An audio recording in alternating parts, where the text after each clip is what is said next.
B are Chopra का TV serial Mahabharat ने कई ऐसे यादगार किरदार दिए जो दर्शकों के दिल में अमिट छाप छोड़ने में कामयाब रहे।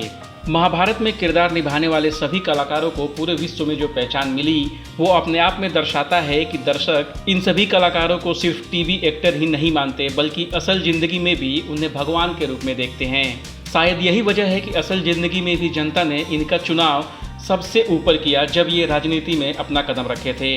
ऐसा ही एक नाम है नीतीश भारद्वाज का, जिनको आप लोग सदैव कृष्ण भगवान के रूप में ही पहचानते हैं।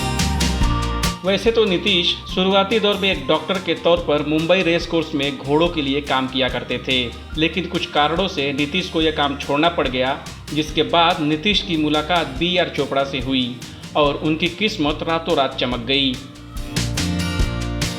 जिस प्रकार की प्रसिद्धि नीतीश को महाभारत में कृष्ण भगवान के किरदार ने दिया, उससे अच्छा शायद ही कोई किरदार नीतीश को उनके जीवन में मिल पाता।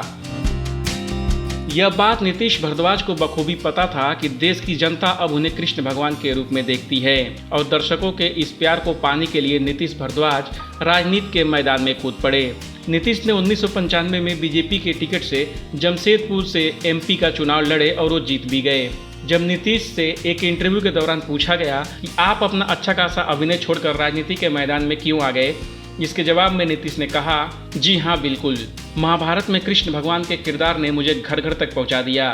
मैं जहां भी जाता हूं जनता मुझे नीतीश भारद्वाज के तौर पर नहीं बल्कि कृष्ण भगवान के रूप में देखती है, जो कि एक एक्टर के तौर पर मेरे लिए सम्मान की बात है। यही वजह है कि मैं अभिनय के साथ साथ राजनीति में भी आ गया। बतौर नीतीश आगे कहते हैं, राजनीति में मेरी इतनी रुचि नहीं थी। हाँ, मैं अपने पिताजी को एक सक्रिय राजनेता के रूप में जरूर देखता था और शायद यही वजह है कि जिस मुकाम पर पिताजी नहीं पहुंच पाए, उनके सपनों को मैंने पूरा किया। नीतीश का मानना है कि अगर उनको महाभारत में कृष्ण का किरदार नहीं मिलता तो उनके लिए राजनीति में कामयाबी हासिल करना बहुत ही मुश्किल था।